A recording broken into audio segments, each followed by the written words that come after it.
사랑이 없으면 서운하고 아쉽지만 진실이 없으면 함께 가기 어려운 것입니다. 근데 서로 진실이 있는지 어떻게 합니까? 진실을 말하는지를 어떻게 합니까? 많은 구약의 성도들은 하나님의 이름으로 맹세하면 진실을 말하는 것이다 라고 생각을 했습니다. 그런데 하나님의 이름을 맹세한다고 다 진실입니까? 우리가 아무리 좋은 말로 그럴싸한 말을 잘하고 약속을 한다고 해서 항상 그 약속이 지켜지는 것입니까? 이것은 말의 문제가 아니고 우리 마음의 문제입니다. 마태복음 산상수훈을 계속 제가 강해하는데 오늘 벌써 5번째 시간이 된 것 같네요. 6번째 시간. 예수님께서 맹세에 대한 이야기를 하십니다. 본문은 마태복음 5장입니다. 33절부터 37절까지 말씀, 하나님의 말씀을 제가 읽겠습니다. 마태복음 5장 33절부터 37절까지입니다.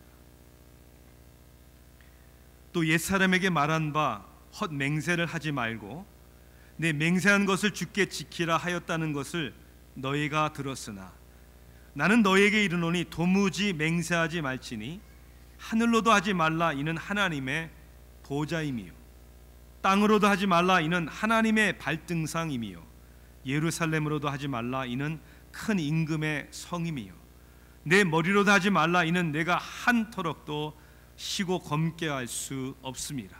오직 너희 말은 옳다 옳다 아니라 아니라 하라. 이에서 지나는 것은 악으로부터 나느니라. 아멘. 여러분에게 퀴즈를 하나 드려볼게요. 다음과 같은 조언은 무엇을 위한 조언일까요? 4가지를 제가 얘기할게요. 첫째, 예, 아니요라고 꼭 필요한 말로만 대답하라. 두 번째, 주저하지 말고 진지하게 단호하게 대답하라. 그리고 대답할 때 자연스럽게 호흡하라. 네 번째는 대답할 때 따뜻한 여름 저녁이나 시원한 맥주 등 마음을 차분하게 해주는 것을 생각하라. 뭘 위한 조언 같아요? 거짓말 탐지기를 속이는 방법입니다. 거짓말 탐지기는 사실 진실을 밝혀준다기보다는 사람이 진실을 말할 때와 거짓을 말할 때에 일어나는 몸의 반응의 차이를 인식하는 것이기 때문에 완벽하지가 않다는 거예요. 그래서 얼마든지 노력하고 훈련하면 거짓말 탐지기를 속일 수가 있다는 겁니다. 우리 건강한 관계의 사회, 그리고 건강한 사람들과의 관계 속에서 진실이 중요하다는 것을 우리가 다 알고 있는데 누가 진실이고 누가 진실을 말하는지를 도대체 어떻게 알 수 있는 것일까? I promise, 내가 약속해. 아니면 진짜야 이렇게 말한다고 진짜고 사실입니까? 여러분, 이 말만 가지고는 안 되는 시대에서는 이제 더 이상 통하지가 않습니다. 서로의 말을 진실되게 받지 못하는 이유는 결국은 서로의 인격을 믿지 못하기 때문이죠. 그래서 우리가 약속을 지킨다는 어떤 신뢰를 확인하기 위해서 특히 무슨 돈을 빌릴 때 반드시 크레딧 스코어 이걸 반드시 보잖아요. 어떤 경우에는 담보를 요구하기도 하고요. 오늘 본문 33절 말씀에서 예수님은 이렇게 말씀합니다.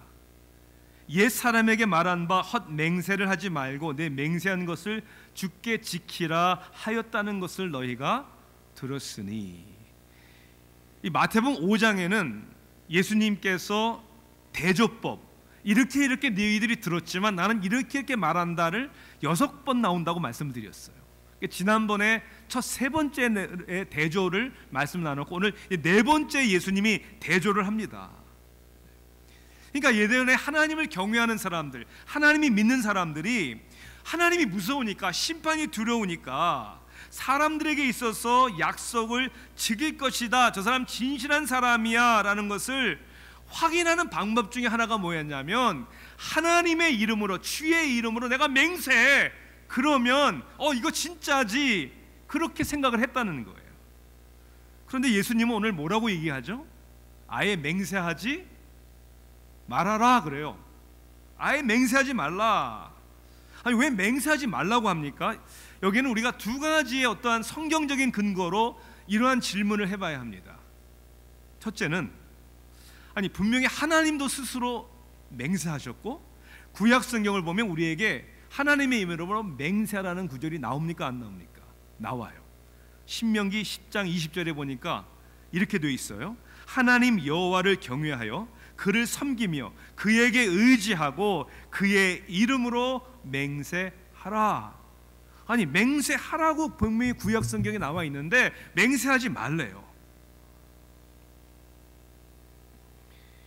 사도 바울도 고린도교회 편지를 하면서 이렇게 1장 23절에 얘기를 합니다. 내가 내 목숨을 걸고 하나님을 불러 증언하시게 하노니. 아니, 사도 바울도 자기의 진실성을 전달하기 위하여 고린도교회 성도들에게 자기의 목숨을 걸고 하나님을 증인으로 불러서 내가 맹세한다, 이렇게 얘기를 합니다. 아니, 구약 성경을 누구보다 잘 아는 바울이, 성령의 감동에 의해서 이 성경을 쓰는 바울이, 아니 왜 맹세한다고 얘기를 했는가? 오늘날의 퀘이커 교도들이라고 하죠. 그들은 이 말씀을 여전히 문자적으로 해석하기 때문에 전혀 맹세하지 않는다고 그래요. 우리가 법정에서 증인으로 쓸 때도 진실을 말하기를 선서합니다, 이것도 안 한대요. 공직자가 되면, 높은 자리에 올라가게 되면 뭐 판사나 국회의원이나 아니 대통령이 취임할 때 선서하잖아요. 그런 것도 안 한다는 거예요. 왜? 하지 말라고 했으니까. 이건 오늘 본문의 말씀, 예수님의 가르침을 잘못 오해하고 있기 때문에 그렇습니다. 우리가 이 말씀을 좀 더 잘 이해하고 우리가 잘 적용하기 위해서는 예수님이 이 말씀을 하셨던 당시의 상황을, 배경을 이해하는 것이 굉장히 중요합니다. 그 당시 랍비들에 의해서 구약 성경 말씀만이 아니라 전통으로 내려오는 많은 규칙들, 많은 규례들이 있었는데 이것을 미시나라고 불렀습니다. 그런데 이 미시나는 구약 성경의 말씀의 의도를 잘못 이해할 뿐만이 아니라 자신들의 유익이 되는 너무나 많은 룰들을, 규칙들을 만들어서 더했다는 거예요. 그래서 그 의미보다는 어떤 단어를 사용해야 하고, 맹세할 때는 어떤 방식을 사용해야 하고, 이런 데 초점을 두었다는 거예요. 예를 들자면 미시나에 보면 이제 맹세를 할 때 예루살렘으로 by Jerusalem, 예루살렘으로 맹세하면 여기에는 구속력이 없다는 거예요. 안 지켜도 벌이 없다는 거예요. 그런데 예루살렘을 향하여 맹세를 하면 이건 구속력이 있기 때문에 그거 안 지키면 큰일 난다는 거예요. 이게 말장난도 아니고 무슨 진실 게임도 아니고, 이게 도대체 뭔지. 더 큰 문제는 뭐냐면 이겁니다.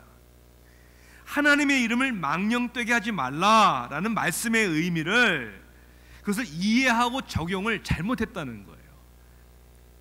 다시 얘기하자면 하나님의 이름 그 자체를 부르는 것을 조심하면 된다라는 형식적인 것에 치우쳤다는 거예요. 제가 한번 예를 들어볼까요? 우리 문화에 누가 아버지의 이름을 물어보면 어떻게 대답합니까? 그냥 이름 석자만 얘기하면 그건 못 배운 사람이라고 얘기를 해요.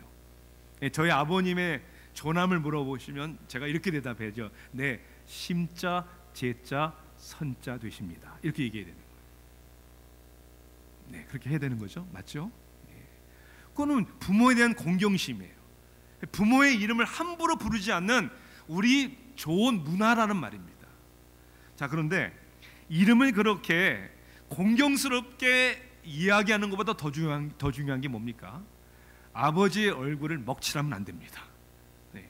이름은 그렇게 잘하면서 나가서 하는 행동이 집안 망신, 부모 망신. 그래서 아이들이 뭐 잘못하면 네 애비 누구야? 이렇게 얘기하잖아요. 도대체 너 부모가 누구길래? 부모의 얼굴에 먹칠하는 겁니다. 여러분, 그런 것처럼 하나님의 이름을 잘못 사용하는 이러한 실수를 범하지 않는 것도 중요하지만 더 중요한 것은 하나님의 명예에 손실이 되지 않게 하나님의 자녀답게 사는 것이 더욱 중요하지 않습니까? 자, 그래서 오늘 맹세하지 말라는 도대체 예수님의 의미가 뭔지를 우리가 깊이 생각해 봐야 됩니다. 이것은 무엇보다도 우리의 heart, 마음의 문제를 얘기하는 거예요. 우리 마음의 상태를. 우리가 무슨 말을 하느냐가 중요한 것이 아니라 그보다 우리의 마음이 중요하고 우리가 어떠한 사람이냐가 더 중요하죠. 진실된 말을 하는 게 중요한 게 아니라 진실된 사람이 되는 게 더 중요하죠. 아무리 말을 잘하고 아무리 맹세를 해도 진실되지 않은 사람은 진실된 행동을 하지 않게 되어 있다는 것이죠. 여러분, 왜 사람들은 진실하지 않습니까? 진실이 중요하다고 믿으면서 왜 진실을 말하지 아니하고 약속을 지키질 않습니까?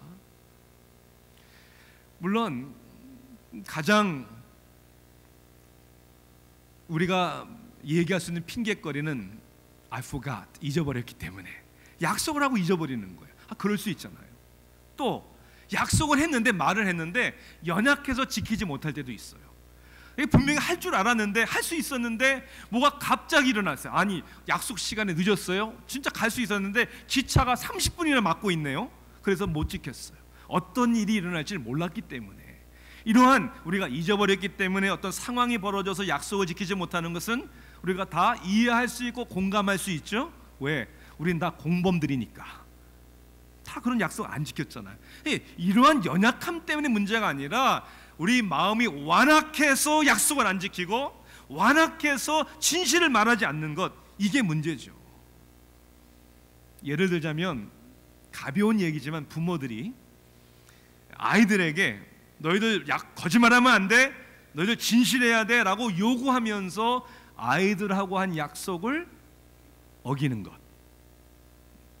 진실을 요구하면서 우리가 진실을 우리가 주지 않고 진실을 어기고 약속을 어겼을 때 그것이 대단하다는 사실을 우리 인정하지 않는 것. 여러분, 왜 우리 아이들이나 그런 사람들에게는 왜 우리가 약속을 어겨도 괜찮다고 생각하는지 아시죠? 내가 약속을 어겨도 어떤 안갚음이나 손해를 줄 수 있는 존재가 아니니까. 거꾸로 생각을 해보세요. 권세 있는 사람, 능력 있는 사람, 위에 사람의 약속한 거 어기면 안 되잖아요. 왜? 손해가 되니까. 여러분, 다시 말해서 진실을 말하고 약속을 지키는 것, 약속을 지키지 않는 것도, 약속을 지키는 것도 가만히 보면 우리의 인격에서 나오는 것이 아니라 손해보지 않겠다라는 우리 이해타산에서 나올 때가 많다는 거예요. 이것은 하나님을 믿는 사람다운 모습이 아니라는 거예요. 우리의 행함도 중요하지만 더 중요한 것은 우리의 마음, 우리의 중심이 더욱 중요하다는 거예요. 결국 마음이 문제이기 때문에 항상 우리는 이 갈등 속에 있는 것 같습니다. 얼마 전에 제가 어느 한국의 목사님의 글을 읽었습니다. 대형교회 목사님이신데 보니까 한국은 새벽기도 열심히 하잖아요. 그렇죠? 부교육자들이 많은 교회였는데 이 부교육자들이 새벽기도를 부교육자가 의무감으로 기쁨 없이 새벽기도를 막 인상 찌푸리면서 할 수 없이 나오는 것을 보면서 자, 이렇게까지 새벽기도를 나와서 뭐하냐. 그래서 부교육자들에게 새벽기도 자유를 선포했대요. 네. 그래서 기쁨으로 나오라고, 의지는. 그러니까 그 의무감으로부터 자유를 받으라고 얘기를 했더니 새벽기도를 안 나오는 자유를 누리더라. 그래서 다시 새벽기도 나와야 된다, 룰을 바꿨대요. 이 갈등이 얼마나 우리 삶 속에, 잔소리를 안 하자니 아이들도 안 할 거고, 하자니 그거 기쁘지 않고 억지로 하고, 그 쓰레기 하나 갖다 버리는 게 뭐 그렇게 힘든지 꼭 해야, 말을 해야 하고. 자꾸 옆에 있는 사람 찌르지 마세요. 이게 우리의 삶의 관계만이 아니라 신앙에서도 갈등이 되는 거예요. 좀 잔소리 같고 정죄하는 말같이 들을 수 있으시겠지만 하나님 앞에서 우리의 중심의 문제를 좀 구체적으로 한번 생각해 보십시다.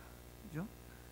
우리가 세상 인류를 추구하기 위해서는 공부 열심히 하잖아요. 필요한 서적도 읽고 공부하고. 그런데 우리는 얼마나 하나님을 알아가기 위해서 성경을 읽고 묵상을 하고 고민을 하고 질문을 하는지. 전 그런 생각을 해요. 묵상집을 아무리 편하게 사서 보시라고 갖다 놔도 마음이 변하지 않으면 안 되는구나. 장로님들하고 그런 고민도 많이 해보는 것 같아요. 어떻게 하면 우리 성도님들이 주일 예배 시간 지각 안 할까? 어떻게 하면 지각 안 할까? 아시죠? 지각하는 사람들은 항상 지각한다는 거. 뭐 주보를 늦게 지각하는 분들에게는 노란색으로 만들어서 경고를 주고, 뭐 나중에는 아예 빨간색으로 그냥 주보를 나눠 드려야 되나?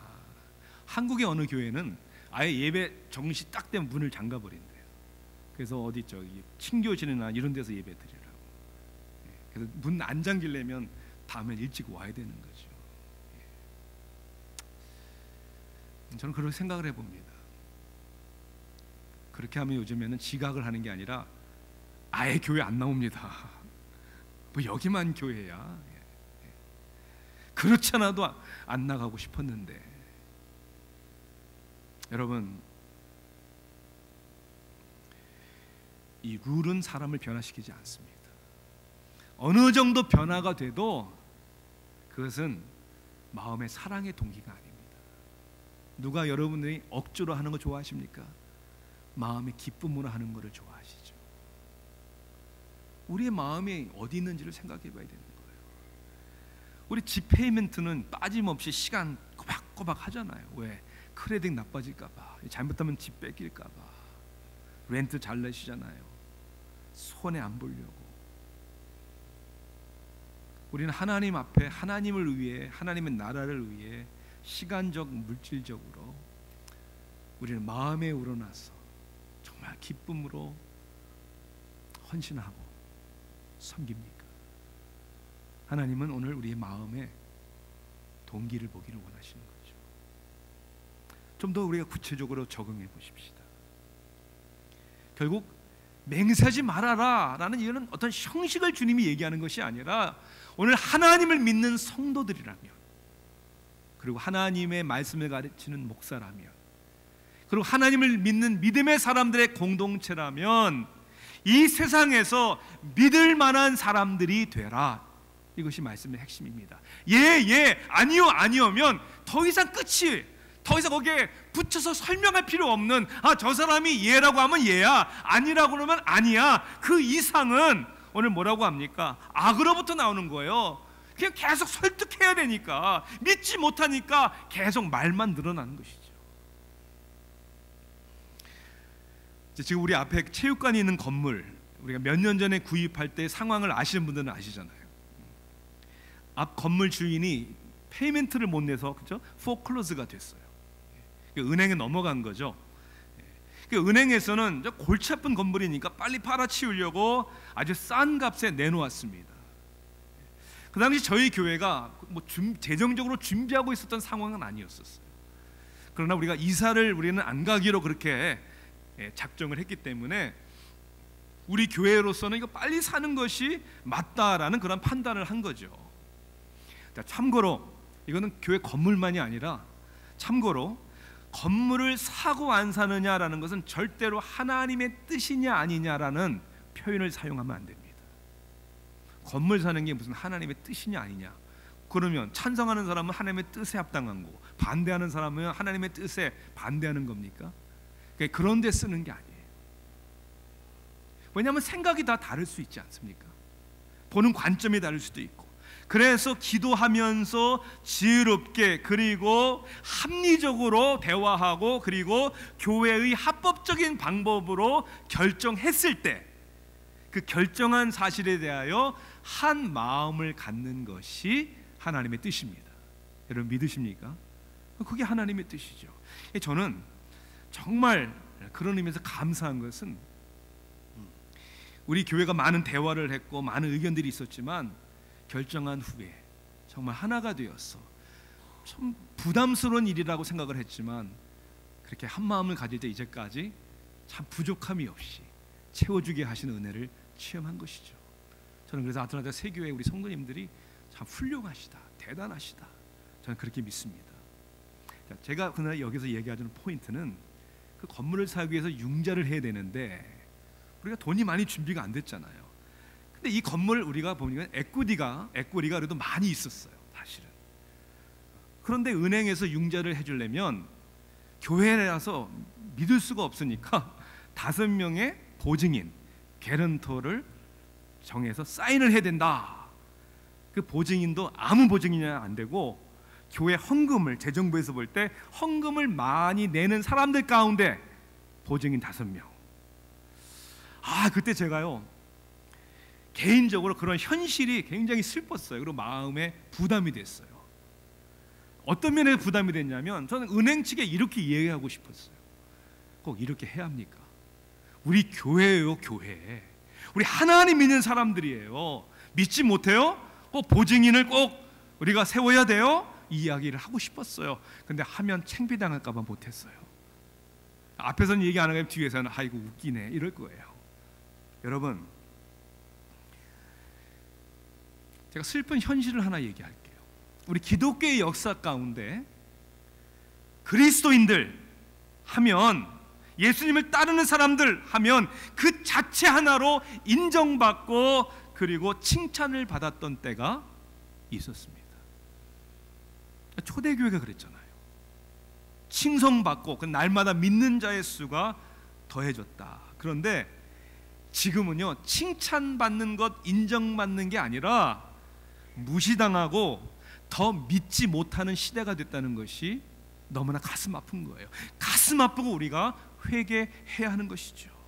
세상 사람들, 믿지 않는 사람들의 수준과 그들의 기대에도 못 미치는 그런 오늘 믿는 사람들 가서 사기치고 거짓말하고 세상 사람들이 하지 않는 모습들을 보이는 우리 그리스도인들의 우리 삶의 모습이 회개되어야 될 줄로 믿습니다. 요즘 한국 교회의 가장 큰 이슈가 되는 것 중에 하나가 뭐냐면 세습이라는 거예요. 세습은 뭐예요? 마치 비즈니스를 부모가 자식에게 물려주듯이 부모가 자식에게 교회 담임 목사의 자리를 물려주는 것입니다. 이것이 한국 교회에 얼마나 큰 문제가 됐는지 아예 이제는 교단에서 법을 제정해서 그것을 금지했습니다. 자, 그런데 저는 이러한 법을 볼 때 2가지의 큰 문제가 있다고 생각합니다. 심수영 목사는 아들에게 세습을 하려고 하나?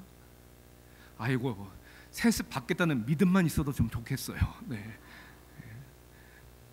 자, 그런 의미가 아니고 첫째는 이거예요. 아무도 목회자가 가지 않겠다는 곳, 와도 재정적으로 책임을 질 수 없는 소외된 지역 시골 교회는 담임 목사님이 은퇴를 하게 되면 이어서 목회할 사람이 없어요. 그때 공부도 다 한 아들이 신학 공부하고 목사 안수 받고 아버지 아무도 오지 않는 이곳 제가 세습할게요. 이거 아름다운 겁니다. 아멘. 이건 아름다운 거죠. 일률적으로 금해버리면 어떡하냐는 거예요. 자, 2번째 문제가 뭐예요? 법을 만들면 그러면 문제가 해결됩니까? 아니요. 한국에 한 큰 유명한 대형 교회가 있어요. 이 아들에게 세습하기 위해서 교단법이 하지 말라고 하니까 변수를 쓰는 거예요. 변수를. 어떻게 변수를 쓰느냐? 하여튼 그런 머리는 주님이 주신 것도 아닌데 어디서 왔는지. 아들을 다른 데 개척을 시켜요. 개척을. 그 교회 담임 목사가 되게 한 다음에 이제 본인이 은퇴를 하면서 뭐라고 얘기하냐면 2 교회를 우리는 합병합니다. 그러면 누가 담임이 되는 거예요? 그쪽 교회 목사님이 담임이 되는 거예요. 누가? 아들이. 그러니까 이건 법적으로는 세습이 아니에요. 그러니까 이 빠져나갈 구멍을 늘 찾는 것이죠. 여러분, 법이 사람을 변화시키지 않습니다. 저는 한국 교회와 어떤 특정한 교회를 정죄하기 위해서 하는 말이 아닙니다. 그냥 우리의 현실이기 때문에 얘기하는 것입니다. 여러분은 안 그렇습니까? 저는 안 그렇습니까? 어떤 상황이 닥쳤을 때, 진실된 것이 나에게 큰 손해를 줄 때 우리는 진실을 말하지 않을 때가 있잖아요.